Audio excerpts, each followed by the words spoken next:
Albert Einstein once said, everybody's a genius, but if you judge a fish by its ability to climb a tree, it will live its whole life believing that it is stupid. Ladies and gentlemen of the jury, today on trial we have modern day schooling. Glad you could come. Not only does he make fish climb trees, but also makes them climb down and do a 10-mile run. Tell me, school, are you proud of the things you've done? Turning millions of people into robots, do you find that fun? Do you realize how many kids relate to that fish?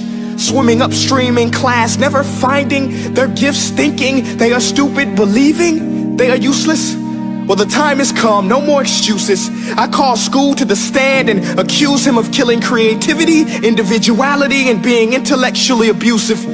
He's an ancient institution that has outlived his usage. So, Your Honor, this concludes my opening statement, and if I may present the evidence of my case, I will prove it. Proceed. Exhibit A. Here's a modern day phone. Recognize it? Here's a phone from 150 years ago. Big difference, right? Stay with me. Here's a car from today, and here's a car from 150 years ago.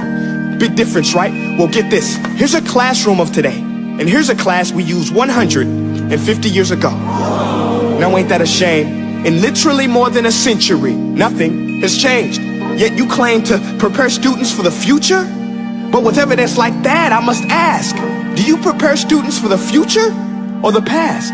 I did a background check on you and let the record show that you were made to train people to work in factories, which explains why you put students in straight rows, nice and neat, tell them sit still, raise your hand if you want to speak, give them a short break to eat, and for 8 hours a day, tell them what to think. Oh, and make them compete to get an A letter which determines product quality, hence grade A of meat. I get it. Back then, times were different. We all have a past. I myself am no Gandhi. But today, we don't need to make robot zombies. The world has progressed. And now we need people who think creatively, innovatively, critically, independently, with the ability to connect. Ladies and gentlemen, the defendant should not be acquitted. This may be one of the worst criminal offenses ever to be committed. And let's mention the way you treat your employees. Objection. Overruled. I want to hear this. It's a shame. I mean, teachers have the most important job on the planet, yet they're underpaid? No wonder so many students are short-changed. Let's be honest. Teachers should earn just as much as doctors, because a doctor can do heart surgery and save the life of a kid.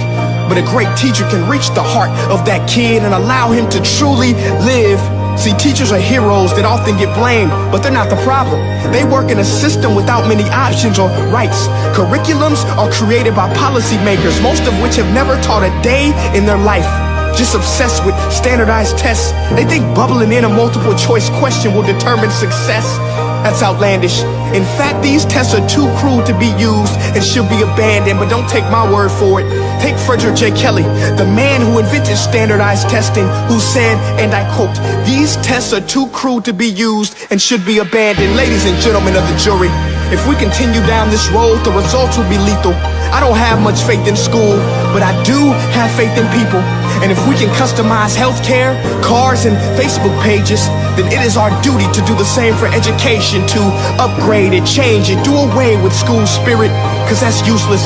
Unless we're working to bring the spirit out of each and every student, that should be our task. No more Common Core. Instead, let's reach the core of every heart in every class. Sure, math is important, but no more than art or dance. Let's give every gift an equal chance. I know this sounds like a dream, but countries like Finland are doing impressive things. They have shorter school days, teachers make a decent wage, homework is non-existent, and they focus on collaboration instead of competition. But here's the kicker, boys and girls. Their educational system outperforms every other country in the world. Other places like Singapore are succeeding rapidly. Schools like Montessori, programs like Khan Academy, there is no single solution. But let's get moving, because while students may be 20% of our population, they are 100% of our future. So let's attend to their dreams, and there's no telling what we can achieve. This is a world in which I believe. A world where fish are no longer forced to climb trees. I'll rest my case.